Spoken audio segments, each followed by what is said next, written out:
teman-teman, Assalamualaikum warahmatullahi wabarakatuh. Nah, kali ini saya akan memberikan tutorial atau cara bagaimana mengarsipkan dokumen pribadi dengan baik dan benar. Di sini sebagai contoh, saya akan memberikan info bagaimana saya mengarsipkan dokumen pribadi saya. Nah, sebelumnya saya akan menjelaskan terlebih dahulu. Di sini saya mengarsipkan dokumen pribadi saya menggunakan metode numerik atau pengarsipan dokumen dengan metode pengelompokan nomor. Kemudian di sini nanti saya akan memisahkan antara arsip aktif dan arsip inaktif. Kemudian saya akan melakukan penyusutan atau pemusnahan arsip. Nah, teman-teman pernah nggak sih ngalamin kejadian saat ingin mencari dokumen atau berkas, tetapi teman-teman bingung mencarinya di mana? Atau teman-teman meletakkan arsip dan dokumen kalian dengan cara yang tidak baik atau dengan cara yang kurang tepat? Agar lebih mudah dipahami, yuk simak video berikut ini.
Nah, bagaimana teman-teman? Sekarang sudah jelaskan bagaimana caranya mengarsipkan dokumen pribadi.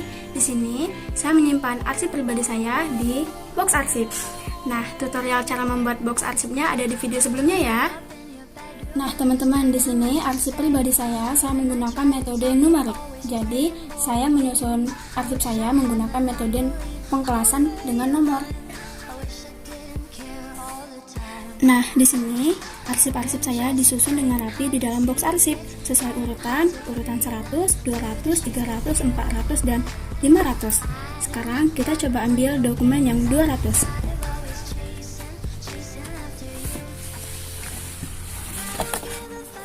Nah, seperti pengklasifikasi yang tadi saya tampilkan di video bahwa kelas 200 adalah tentang pendidikan. Nah, teman-teman, selain itu saya juga memisahkan antara arsip aktif dan arsip inaktif pribadi saya. Di sini saya sudah menyiapkan arsip inaktif. Saya beri tanda di sini inaktif. Berarti berkas-berkas dan dokumen di dalam maps ini sudah sangat jarang sekali saya gunakan.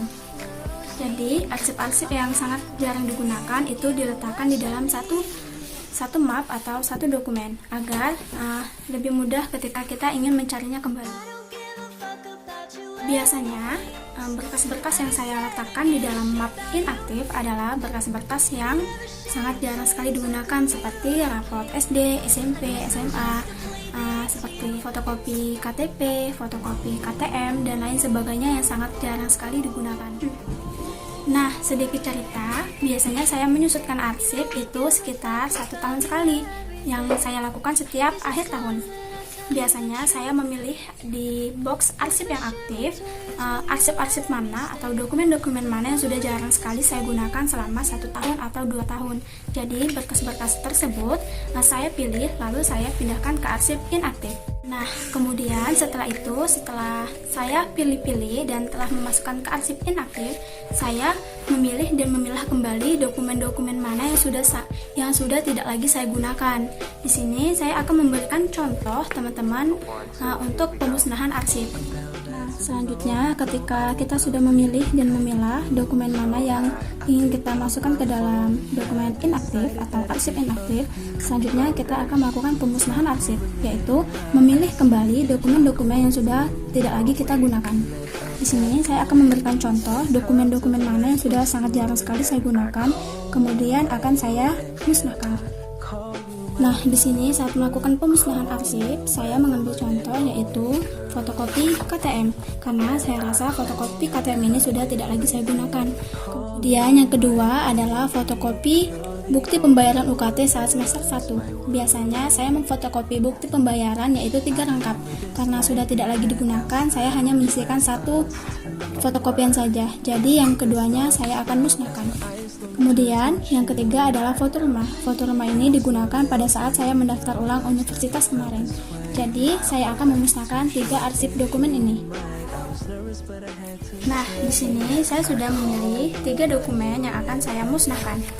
Biasanya di sini saat melakukan pemusnahan arsip, dokumen yang sudah tidak lagi saya gunakan, biasanya saya bakar atau nanti saya jadikan bubur kertas lalu dibuat kertas kembali sehingga kertas-kertas ini bisa didaur ulang dan bisa dimanfaatkan kembali. Sekarang bagaimana teman-teman? Sudah paham kan cara mengarsipkan dokumen pribadi? Untuk itu jangan salah lagi ya. Mulailah dari sekarang untuk mengarsipkan dokumen dengan baik dan benar. Semoga bermanfaat. Saya akhiri. Wabillahi taufiq wal hidayah. Wassalamualaikum warahmatullahi wabarakatuh.